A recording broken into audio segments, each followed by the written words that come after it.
Hello, my good people, and welcome back to not just another reading, but our final reading of Percy Jackson and the Olympians, The Lightning Thief. Here we go with Chapter 2. The Prophecy Comes True. We were the first heroes to return alive to Half-Blood Hill since Luke, so of course everybody treated us as if we'd won some reality TV contest.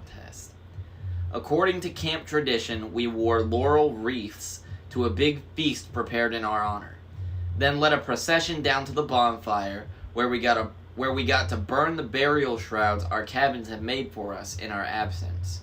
Annabeth's shroud was so beautiful, gray silk with embroidered owls. I told her it seemed a shame not to bury her in it. She punched me and told me to shut up. Being the son of Poseidon, I didn't have any cabin mates, so the Ares cabin had volunteered to make my shroud. They'd taken an old bedsheet and painted smiley faces with X'd out eyes around the border, and the word loser painted really big in the middle. It was fun to burn. As Apollo's cabin led the sing-along and passed out s'mores, I was surrounded by my old Hermes cabin mates, Annabeth's friends from Athena, and Grover's satyr buddies, who were admiring the brand new searcher's license he'd received from the Council of Cloven Elders. The council had called Grover's performance on the quest brave to the point of indigestion, horns and whiskers above anything we have seen in the past. The only ones not in a party mood were Clarice and her cabin mates, whose poisonous looks told me they'd never forgive me for disgracing their dad. Just wait till he throws down with their immortal brothers in the side books. That was okay with me. Even Dionysus' welcome home speech wasn't enough to dampen my spirits. Yes, so the little brat didn't get himself killed, and now he'll have an even bigger head. Well, huzzah for that. In other announcements, there will be no canoe races this Saturday. I moved back into cabin 3, but it didn't feel so lonely anymore. I had my friends to train with during the day. At night, I lay awake and listened to the sea, knowing my father was out there. Maybe he wasn't quite sure about me yet. Maybe he hadn't even wanted me born. But he was watching, and so far, he was proud of what I'd done. As for my mother, she had a chance at a new life. Her letter arrived a week after I got back to camp. She told me Gabe had left mysteriously. Disappeared off the face of the planet, in fact. She'd reported him missing to the police, but she had a funny feeling they would never find him. On a completely unrelated subject, she'd sold her first life-size concrete sculpture, entitled The Poker Player, to a collector through an art gallery in Soho. She'd gotten so much money for it, she'd put a deposit down on a new apartment and made a payment on her first semester's tuition at NYU. The Soho Gallery was clamoring for more of her work, which they called a huge step forward in super ugly neo-realism. But don't worry, my mom wrote. I'm done with sculpture. I've disposed of that box of tools you left me. It's time for me to turn to writing. At the bottom she wrote a P.S. Percy, I found a good private school here in the city. I've put a deposit down to hold you a spot in case you want to enroll for 7th grade. You could live at home, but if you want to go year-round at Half-Blood Hill, I'll understand. I folded the note carefully and set it on my bedside table. Every night before I went to sleep, I read it again, and I tried to decide how to answer her. On the 4th of July, the whole camp gathered at the beach for a fireworks display by Cabin 9. Being at Festus's kids, they weren't going to settle for a few lame red, white, and blue explosions. They'd anchored a barge offshore and loaded it with rockets the size of Patriot missiles. According to Annabeth, who'd seen the show before, the blasts would be sequenced so tightly they'd look like frames of animation across the sky. The finale was supposed to be a couple of 100-foot-tall Spartan warriors who would crackle to life above the ocean, fight a battle, then explode into a million colors. As Annabeth and I were spreading a picnic blanket, Grover showed up to tell us goodbye. He was dressed in his usual jeans and t-shirt and sneakers, but in the last few weeks he'd started to look older, almost high school age. His goatee had gotten thicker, he'd put on weight, His horns had grown at least an inch, so he now had to wear his rasta cap all the time to pass as human. "I'm off," he said. "I just came to say, well, you know." I tried to feel happy for him. After all, it wasn't every day a satyr got permission to go look for the great god Pan. But it was hard saying goodbye. I'd only known Grover a year, yet he was my oldest friend. Annabeth gave him a hug. She told him to keep his fake feet on. I asked him where he was going to search first. "Kind of a secret," he said, looking embarrassed. I wish you could come with me, guys, but humans and Pan, we understand," Annabeth said. "You got enough tin cans for the trip?" "Yeah." "And you remembered your reed pipes?" "Geez, Annabeth," he grumbled. "You're like an old mama goat." But he didn't really sound annoyed. Oh shit. Can you guys still see me?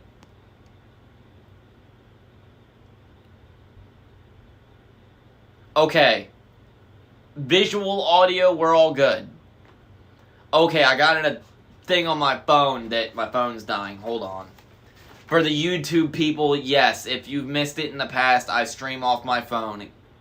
Cut a guy some slack, okay? I forgot to plug my phone up before I hopped on stream today. That's a rookie mistake.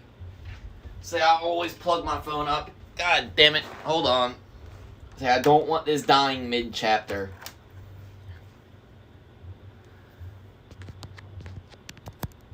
Bro, Troll Fighter, relax. It is not that serious.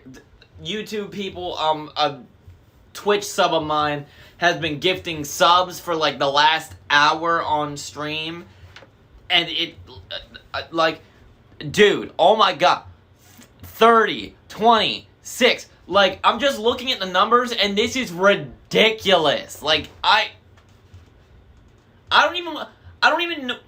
At least I know I'm gonna be getting paid from Twitch next cycle. Shit. Okay.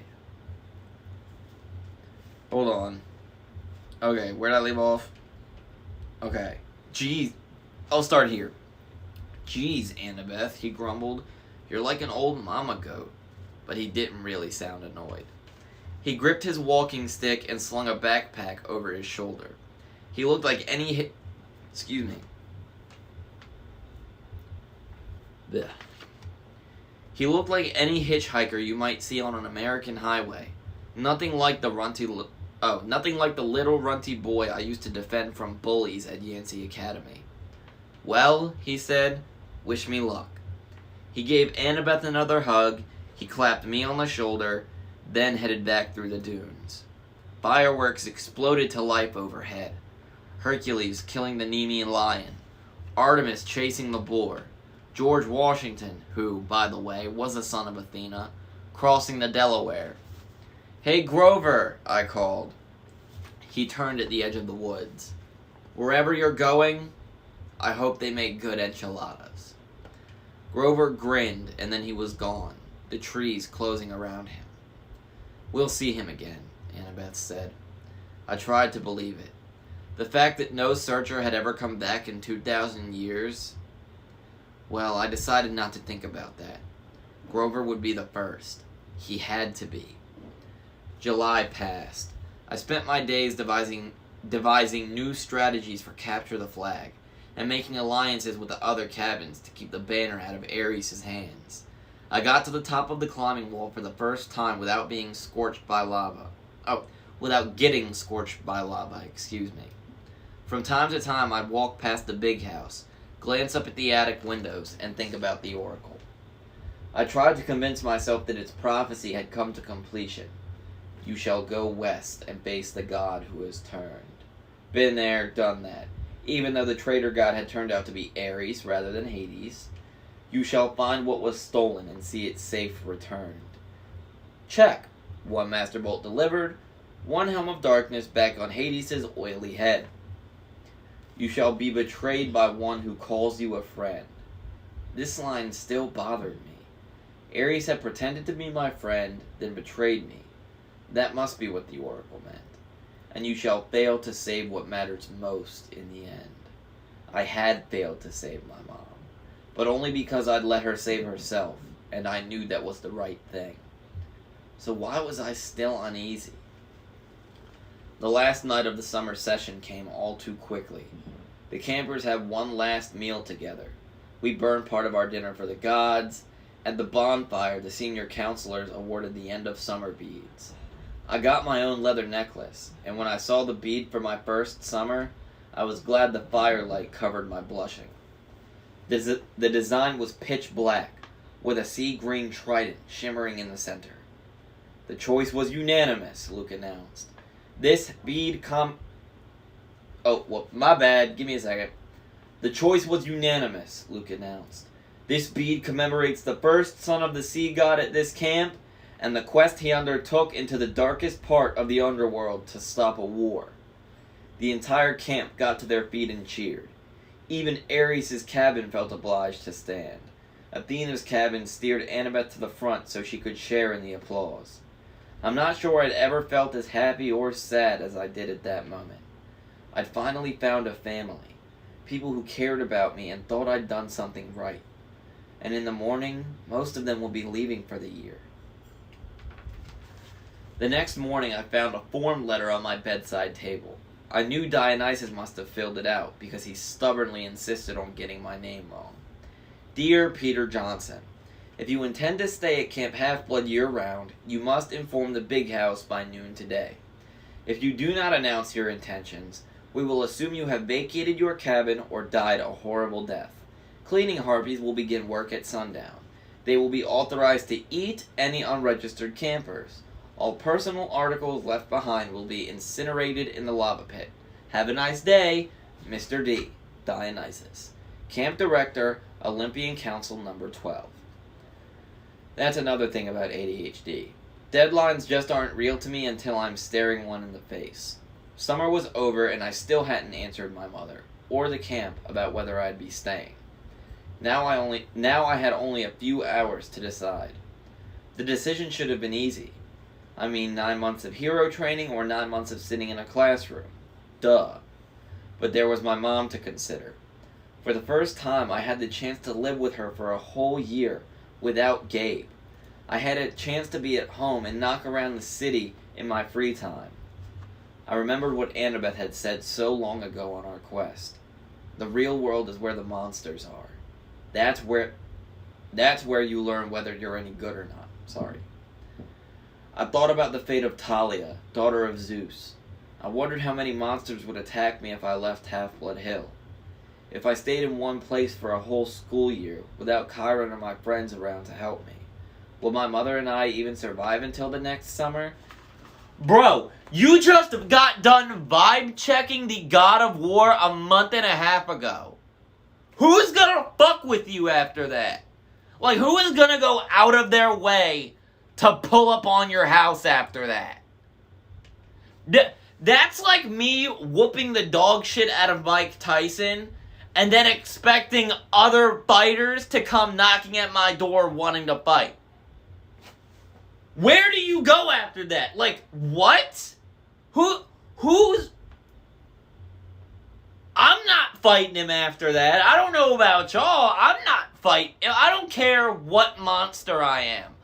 Unless I get a paper cut and golden ichor starts coming out of me, I am not fucking with Percy Jackson after that. Hell no.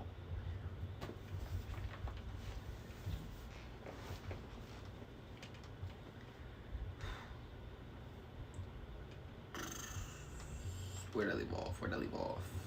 Here we go. That was assuming the spelling tests and 5-paragraph essays didn't kill me.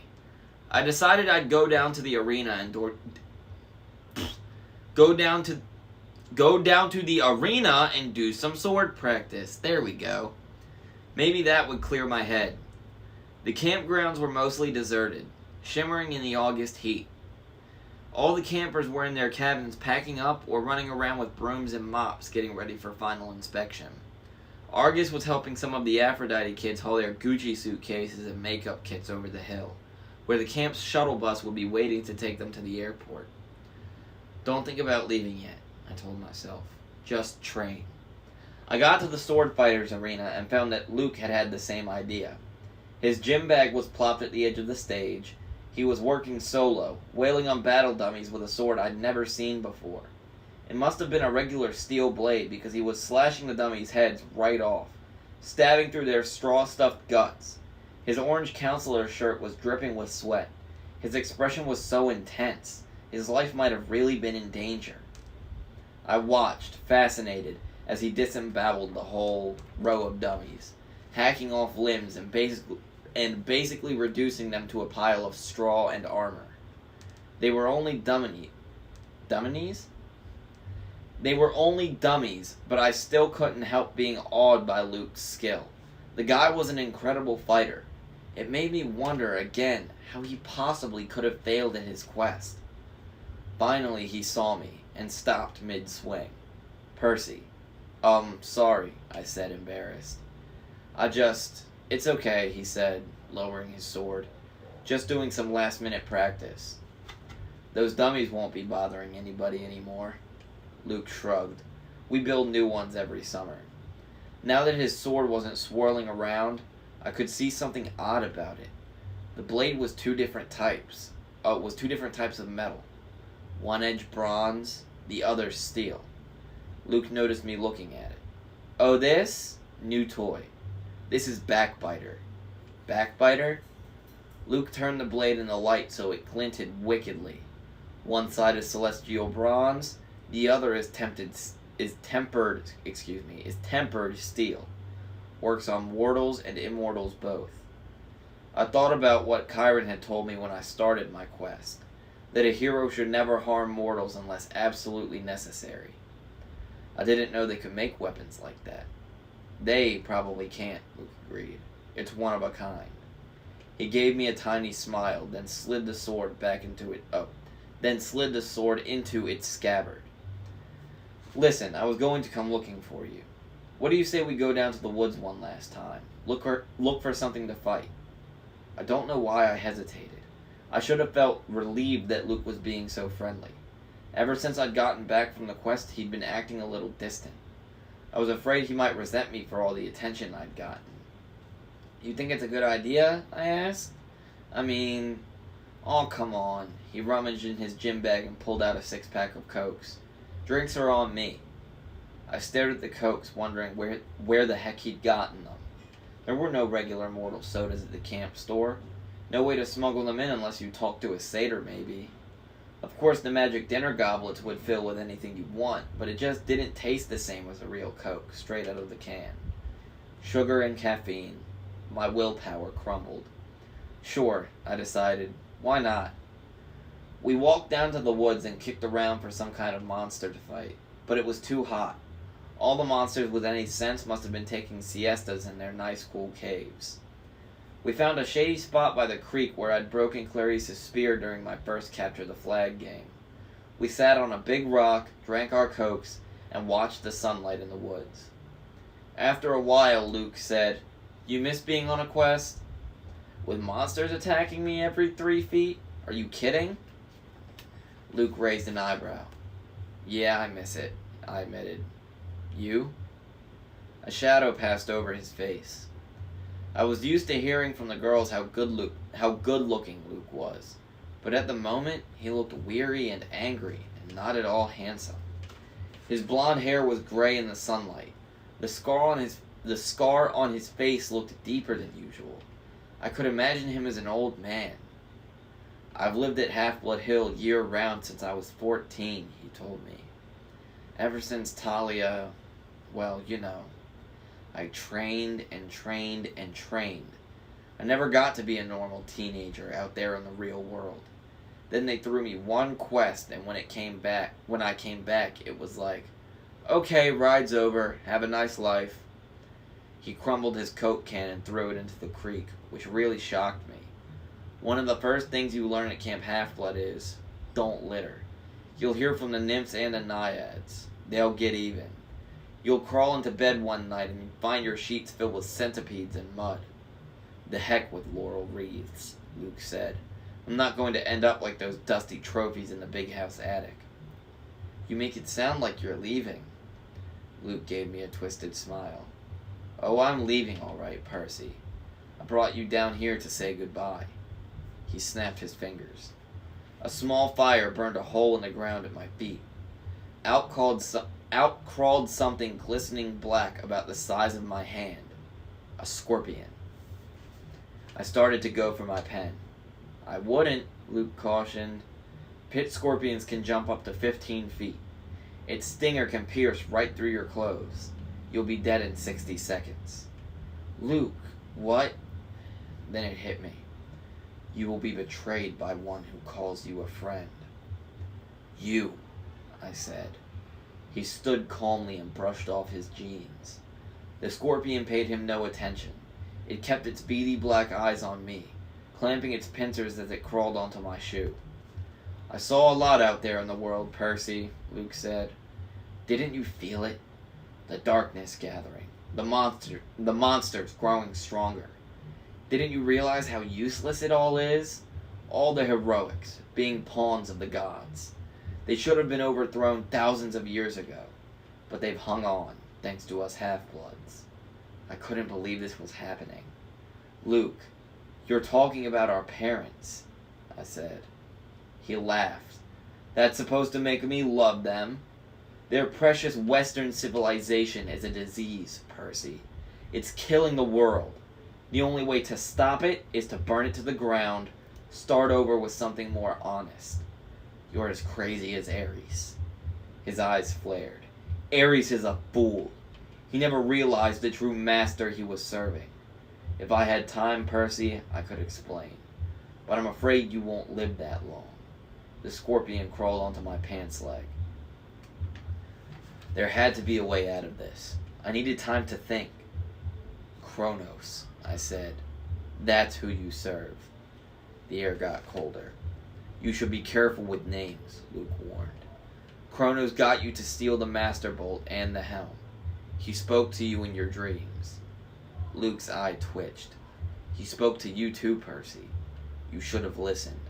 He's brainwashing you, Luke." "You're wrong. He showed me that my talents are being wasted. You know what my quest was 2 years ago, Percy? My father, Hermes, wanted me to steal a golden apple from the garden of the Hesperides, probably pronounced that wrong, and return it to Olympus. After all the training I'd done, that was the best he could think of. "That's not an easy quest," I said. "Hercules did it." "Exactly," Luke said. "Where's the glory in repeating what others have done? All the gods know how to do is replay their past. My heart wasn't in it. The dragon in the garden gave me this." He pointed angrily at his scar. "And when I came back, all I got was pity. I wanted to pull Olympus down stone by stone right then, but I bided my time. I began to dream of Kronos. He convinced me to steal something worthwhile, something no hero had ever had the courage to take. When we went on that winter solstice field trip, while the other campers were asleep, I snuck into the throne room and took Zeus's Master Bolt right from his chair. Hades' Helm of Darkness, too. You wouldn't believe how easy it was. The Olympians are so arrogant. They never dreamed someone would dare steal from them. Their security is horrible. I was halfway across New Jersey before I heard the storms rumbling, and I knew they'd discovered my theft. The scorpion was sitting on my knee now, staring at me with its glittering eyes. I tried to keep my voice level. "So why didn't you bring the items to Kronos?" Luke's smile wavered. I got overconfident. Zeus sent out his sons and daughters to find the stolen bolt. Artemis, Apollo, my father Hermes, but it was Ares who caught me. I could have beaten him, but I wasn't careful enough.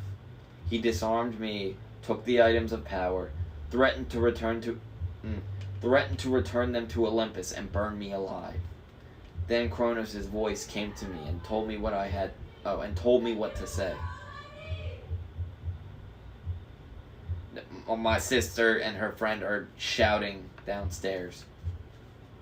I put the idea in Ares' head about a great war between the gods. I said all he had to do was hide the items away for a while and watch the others fight. Ares got a wicked gleam in his eyes. I knew he was hooked. He let me go, and I returned to Olympus before anyone noticed my absence. Luke drew his new sword. He ran his thumb down the flat of the blade, as if he were hypnotized by its beauty. Afterward, the Lord of the Titans, he punished me with nightmares. I swore not to fail again. Back at Camp Half-Blood, in my dreams, I was told that a second hero would arrive. One who could be tricked into taking the bolt and the helm the rest of the way, from Ares down to Tartarus. You summoned the Hellhound that night in the forest. We had to make Chiron think the camp wasn't safe for you, so he would start you on your quest. We had to confirm his fears that Hades was after you, and it worked. The flying shoes were cursed, I said. They were supposed to drag me and the backpack into Tartarus, and they would have if you'd been wearing them. But you gave them to the satyr, which wasn't part of the plan. Grover messes up everything he touches. He even confused the curse. Luke looked down at the scorpion, which was now sitting on my thigh. You should have died in Tartarus, Percy. But don't worry, I'll leave you with my little friend to set things right. Talia gave her life to save you, I said, gritting my teeth, and this is how you repay her? Don't speak of Talia, he shouted. The gods let her die. That's one of the many things they will pay for. You're being used, Luke. You and Ares both. Don't listen to Kronos. I've been used. Luke's voice turned shrill. Look at yourself. What has your dad ever done for you? Kronos will rise. You've only delayed his plans. He will cast the Olympians into Tartarus and drive humanity back to their caves. All except the strongest. The ones who serve him. Call off the bug, I said. If you're so strong, fight me yourself. Luke smiled. Nice try, Percy, but I'm not Ares. You can't bait me. My lord is waiting, and he's got plenty of quests for me to undertake. Luke, goodbye, Percy. There is a new golden age coming. You won't be part of it. He slashed his sword in an arc and disappeared in a ripple of darkness. The scorpion lunged. I swatted it away with my hand and uncapped my sword.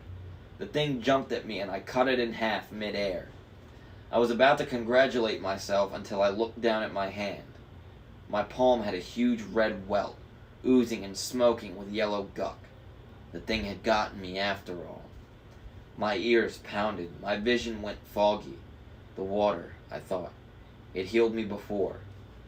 I stumbled to the creek and submerged my hand, but nothing seemed to happen. The poison was too strong. My vision was getting dark. I could barely stand up. 60 seconds, Luke had told me. I had to get back to camp. If I collapsed out here, my body would be dinner for a monster. Nobody would ever know what had happened. My legs felt like lead. My forehead was burning. I stumbled toward the camp and the nymphs stirred from their trees. Help, I croaked. Please. 2 of them took my arms, pulling me along. I remember making it to the clearing, a counselor shouting for help, a centaur blowing a conch horn. Then everything went black. I woke with a drinking straw in my mouth. I was sipping something that tasted like liquid chocolate chip cookies. Nectar. I opened my eyes. I was propped up in bed in the sick room of the big house, my right hand bandaged like a club. Argus stood guard in the corner. Annabeth sat next to me, holding my nectar glass and dabbing a washcloth on my forehead. Here we are again, I said. You idiot, Annabeth said, which is how I knew she was overjoyed to see me conscious. You were green and turning gray when we found you. If it weren't for Chiron's healing. Now, Chiron's voice said. Percy's constitution deserves some of the credit. He was sitting near the foot of my bed in human form, which was why I hadn't noticed him yet. His lower half was magically compacted into the wheelchair, his upper half dressed in a coat and tie. He smiled, but his face looked weary and pale. the way it did when he'd been up all night grading Latin papers. "How are you feeling?" he asked. "Like my insides had been frozen and then microwaved." "Apt, considering that was pit scorpion venom. Now you must tell me, if you can, exactly what happened." Between sips of nectar, I told them the story. The room was quiet for a long time. "I can't believe that Luke..." Annabeth's voice faltered. Her expression turned angry and sad. Yes, I can believe it. May the gods curse him. He was never the same after his quest." "This must be reported to Olympus," Chiron muttered. "I will go at once." "Luke is out there right now," I said. "I have to go after him." Chiron shook his head. "No, Percy. The gods won't even talk about Kronos," I snapped. "Zeus declared the matter closed." "Percy, I know this is hard, but you must not rush out for vengeance. You aren't ready." I didn't like it, but part of me suspected Chiron was right. One look at my hand and I knew I wasn't going to be sword fighting anytime soon. "Chiron, your prophecy from the oracle. It was about Kronos, wasn't it? Was I in it? And Annabeth?" Chiron glanced nervously at the ceiling. "Percy, it isn't my place. You've been ordered not to talk to me about it, haven't you?" His eyes were sympathetic, but sad. "You will be a great hero, child. I will do my best to prepare you. But if I'm right about the path ahead of you..." Thunder boomed overhead, rattling the windows. "All right!" Chiron shouted. "Fine!" He sighed in frustration. "The gods have their reasons, Percy. Knowing too much of your future is never a good thing." "We can't just sit back and do nothing," I said. "We will not sit back," Chiron promised. "But you must be careful. Kronos wants you to become unraveled,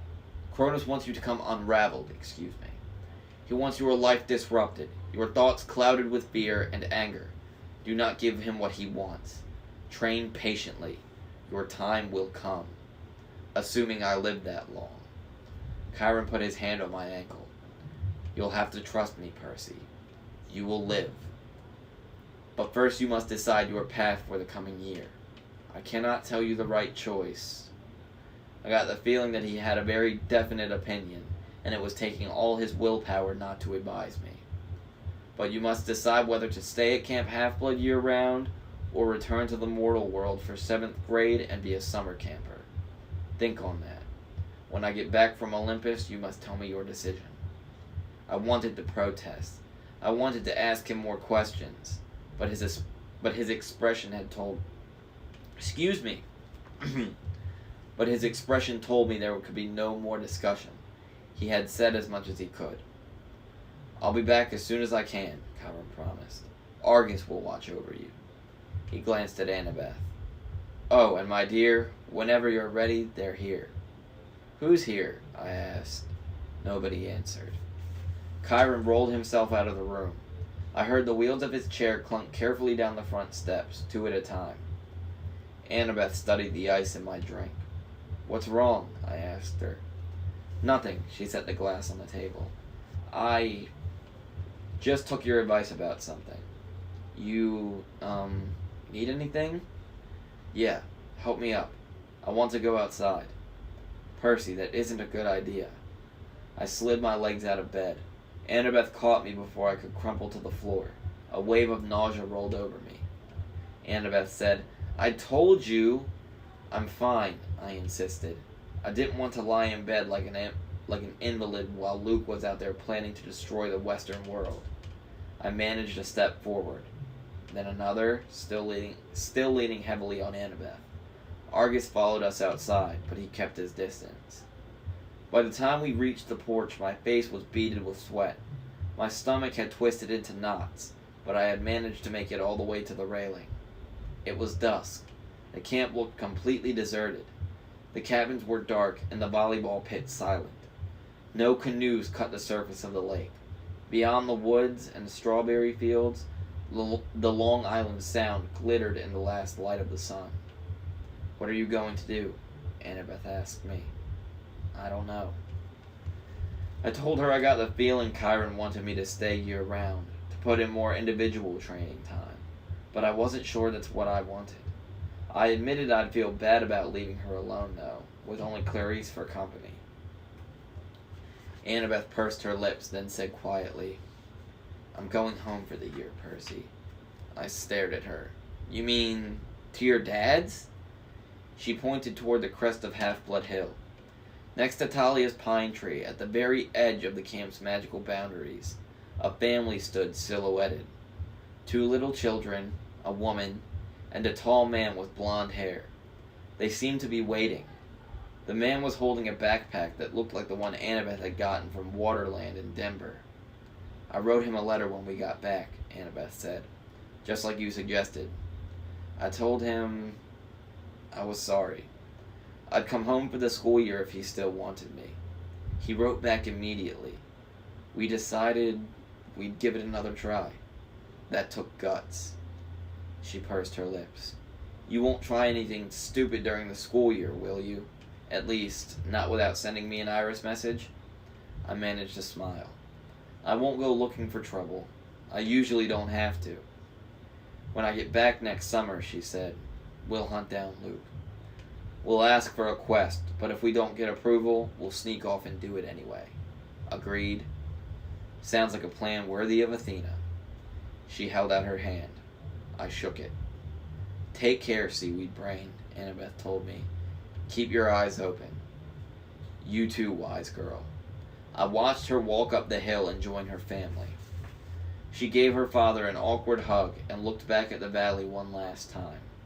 She touched Talia's pine tree, then allowed herself to be led over the crest and into the mortal world. For the first time at camp, I felt truly alone. I looked out at Long Island Sound, and I remembered my father saying, "The sea does not like to be restrained." I made my decision. I wondered if Poseidon were watching. Would he approve of my choice? I'll be back next summer," I promised him. "I'll survive until then. After all, I am your son." I asked Argus to take me down to Cabin 3, so I could pack my bags for home. And that, my friends, is the conclusion of Percy Jackson and the Olympians, the Lightning Thief. Thank you all for watching and reading and listening and experiencing this all with me. It has been an amazing, incredible time. I have not read this book in years. This is my first time reading it in a very, very long time, and I am so glad that I could do so with each and every single one of you.